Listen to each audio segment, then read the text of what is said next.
Before I get started, I want to give a big shout out to my friends at Bill K Nissan, which made this video possible. So if you're in the market for a brand new or used Nissan, definitely check out this dealership. Their information is in the description below. Today I'm behind the wheel of a brand new 2020 Nissan Titan, and for this year the Titan went through a pretty significant refresh. It's not a complete redesign, but there are many things that has been updated, from the outside, the engine, the transmission, and other various things. So let's start out with the front end and the outside, because the Titan has been refreshed and it has a bold new grille. It is massive, pretty much the biggest in this class, I believe, but I do like it, along with the headlights as well. On the upper trims, you actually get really fancy looking LED headlights. On this one, this is the SV trim, you don't get that, but I like the dimensions, the proportions, the overall girth of everything. It looks like a really manly truck. So from the front end, I like it, and on the bottom you have some chrome on the bumper, some tow hooks. It's a good looking truck in my opinion. Now moving to the side, you have a full-size truck profile. Nothing really stands out. You do have a lot of chrome though.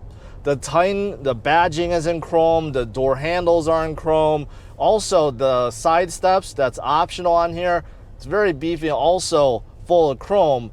And you do get standard 18-inch wheels. If you want to opt for 20-inch wheels, they are optional. And also on the upper trims, they're also 20-inch. But I think the wheel design looks good. You got nice beefy tires with really thick sidewalls, so it should help with the ride, and I'll let you guys know how it is in a minute.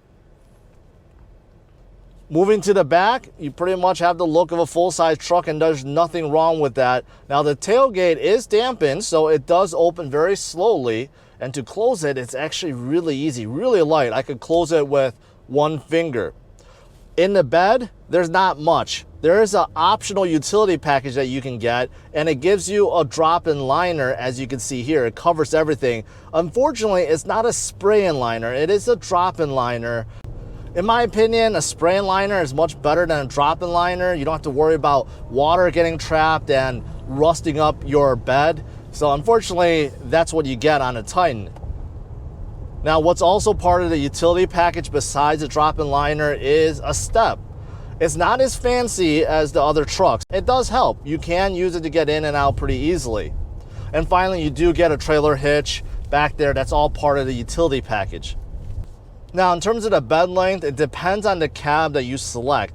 So if you select the bigger cab, the crew cab, then your bed length is 5 feet 5 inches. If you select the king cab, which is smaller, then you gain an extra foot in the bed. Next, let's talk about the engine and transmission. These are the highlights for the 2020 Titan. The engine is still a 5.6 liter V8. There's nothing wrong with the old engine, but Nissan decided to up it a notch. So it is now pushing a full 400 horsepower and close to 420 foot-pounds of torque. That is a lot of power. In fact, for a V8, that's up there. That's actually more than the Hemi V8 in a Ram. And fuel economy isn't bad either. 18 miles per gallon. That's with a crew cab 4x4 with this V8 engine with the new 9-speed automatic. Yeah, that's right. The Titan does get a brand new transmission, a 9-speed automatic. It replaces a 7-speed automatic from before. And I've been driving around for quite some time, and this 9-speed is a good one. It really is. Normally with 9 speeds or 10 speeds or whatever, you know what? They're always like hunting for gears. It's like it's never in the right gear, and when you're cruising around town at low speeds, the car tends to feel bogged down, but not in this Titan. Now moving into the inside, yeah, there's a lot of changes on the inside. So this whole cabin, this dash, everything has been revised, and in a good way. There are still some places that's a little bit cheap, and I'll get to that in a second. Starting with the steering wheel, this is the old school style, and there's nothing wrong with it. It just doesn't look very modern and sleek like some of the other steering wheels from other full-size trucks. But it has a good thickness. This is not leather. It's like vinyl, but it's okay. And you got some buttons on both sides. Overall, it just looks pretty simple. Now the gauge cluster received a big upgrade, and I'm a big fan. The speedometer and tachometer, they're nice and big. The silver trim piece around looks nice. And of course in the middle you have a large 7-inch digital info screen, and this is the one that you find in other Nissans as well. It looks good, it works good. Scroll left and right and you can see various things. Speedometer, of course you could see your settings, driver assistance stuff. There's things you can mess with. Trip computer, fuel economy, off-road, 4x4 stuff, radio, everything you can think of, you can pretty much see in there, and I like it. This is a good gauge cluster, good upgrade. Now the shifter is still using the stock style, and what I think is interesting is, yes, there's a button for tow, but you can change your gears using the buttons on top, up and down. Kind of an interesting way of how that works. Now, moving to the infotainment screen, this is a big upgrade. So normally, standard, you get an 8-inch touchscreen, but in this one with the convenience package with navigation, it's been upgraded to 9-inch. It's pretty nice, decent size, and it is pretty bright. The resolution looks good, and you can customize your homepage, and you can look at all that good stuff. And you do get Apple CarPlay, Android Auto, Wi-Fi, all that good stuff is on there. So this is definitely a good setup, and underneath you do have some buttons for quick navigating, audio, menu, maps, stuff like that, and you have a volume knob and a scroll knob. Now underneath, the climate control looks really simple. This is dual zone climate control, and that's actually upgraded from single zone because of the convenient package that's in here. Underneath, you only have a few buttons, one for traction control, one for parking sensors, and one for sound for your driver assistant features. Now, speaking of convenient package, because you do get a lot with it. I mentioned the parking sensors, front and rear parking sensors, that's part of it. A bigger screen, navigation, heated seats, dual zone climate control, power seats, all this stuff, remote start, all of it is part of a convenient package for about $2,500. So that is definitely a package that's highly recommended if you want to daily drive your Titan. Now, even though this new dash, this new cabin is definitely an upgrade, I mentioned there's still some places that feel kind of cheap, right? Like there are a lot of places on the door panel, on the dash, center console that's using hard plastic, and it just doesn't really feel right or look right in a truck of this price range. All right, let's talk about space. So starting with the second row, one thing I noticed right away, and this is negative, is when you open up the rear doors, the opening is quite narrow. Others in this class, the door opens almost a full, 90 degrees. So if you're trying to load something into the back, it might be difficult. I don't know why that is. I thought my Honda Ridgeline was the only one with a really narrow rear opening. That's not the case. You also get that in the Titan. But once you move inside, you'll see that there's plenty of space. There's no leather. Everything in here, because this is an SV trim, is covered in cloth. And the seats do fold up. You can fold it up. The floor is not completely flat, but you do have a ton of space back there to put whatever you want. Unfortunately, there's no hidden storage. There's no hidden storage under the seats. There's no hidden storage just within the floor. So there's no storage of any kind back there. Now, as for space, I'm 5'10", and you can see there's plenty of leg room. I have at least 8 inches of leg room. I would say about 6 inches of headroom at least. Rear passengers do get a lot of plugs, 2 USB ports, a 12V outlet, and a household outlet, and a pair of vents. That's actually part of the convenience package. Now, the seat cushion back there, a little stiff. It's okay, but for long trips, I could see how, your butt could get sore from it. And moving up here, these seats, normally Nissan seats are very comfortable. They're considered zero gravity seats because Nissan worked with NASA to design these zero pressure seats. And it makes it really comfortable. And every Nissan I ever tested, the seats are very comfortable. But the seats in the Titan is a little stiff. It doesn't feel as comfortable. Now, I do feel it holding me in. This is cloth, so traditionally with cloth, you're not going to be sliding around. But I do feel like it's enough bolstering. It's hugging me in, but I feel like the bottom cushion is a little bit stiff, kind of like the rear, so they're not as comfortable as the seats in the other Nissans I've tested. Now, as for the drive, I already mentioned a more powerful engine and this brand new transmission combined gives this Titan a really good throttle response.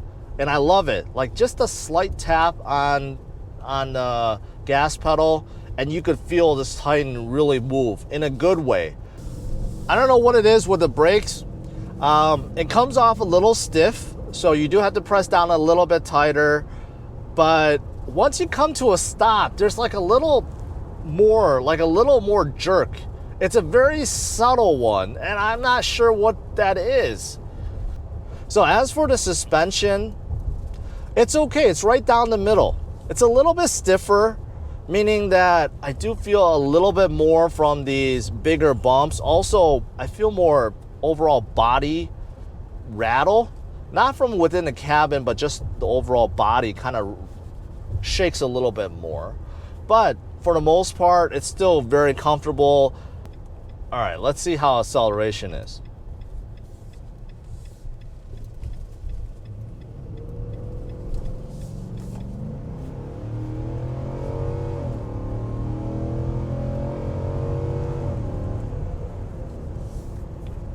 Okay, acceleration is decent, but nothing mind-blowing. So I went from about 25, 28 to about 65, and it was okay. It was okay. It wasn't slow, but it wasn't fast. One thing I do miss, and I mentioned this about the Ram 1500 that I recently tested, is that I felt like the Ram was too quiet. In the Titan, it's even more quiet. There's a big V8 in here, but sitting inside the cabin, you can't tell. It sounds like a V6. The exhaust is very toned down, so you really can't hear it. Even under full acceleration like that, I felt like I heard more from the engine than the exhaust. Now, as for the steering feel, kind of mixed too. It has a decent weight, like a good weight to it, like a truck should have. But the steering wheel is not very precise. There's a lot of play in the steering wheel like this. A lot of play. So kind of mixed. It has a good weight, but play, so it's not very precise. So it's kind of down the middle too. Now, driving position and visibility is fantastic. As expected, you're in a full-size truck. You're sitting very high up. You can see well over everyone else. And in this driving position, I can see well over the hood. The windshield is nice and big. The windows on the side are nice and big mirrors. These are not tow mirrors. You can get tow mirrors, but even standard mirrors are very big. And even the rear, everything is good. And you do get power rear mirrors in the back, so that's nice. Now, one big improvement on this 2020 Titan is safety features. Nissan pretty much put the full suite of Nissan Safety Shield 360 in here. So you pretty much get it all. Emergency braking front and rear, blind spot monitoring, lane assist. In this one, also equipped with front and rear sensors, dynamic radar guided cruise control. I mean, everything you could think of, you pretty much get in here. Rear cross traffic alert. So everything is on the Titan. So one of the things, unfortunately, that wasn't upgraded in this 2020 Titan is the towing and payload, which is pretty much the lowest of the full-size truck market. Even with this brand new transmission and upgraded engine, max towing is still 9,400 pounds, which is way more, honestly, than most people, right? But still, that's thousands of pounds less than others in this class. The same thing with payload. It's a few hundred pounds less. So unfortunately, payload and towing is still one of the lowest in this segment. Now, as for trim levels and pricing, the SV I'm driving is towards the bottom, but it's still pretty well equipped. You have the base S, then you have the SV, then you have the Pro 4X, which has the locking rear differential, and then you have the SL, and then you have the Platinum Reserve, which is the top of the line Titan you could get. So with this SV configured with the crew cab and 4x4, it's coming in around $45,000. Now, because this one is equipped with a whole bunch of things, such as the convenient package, also the utility package, also the side steps, and a few other little things here or there, this is coming in around $52,000.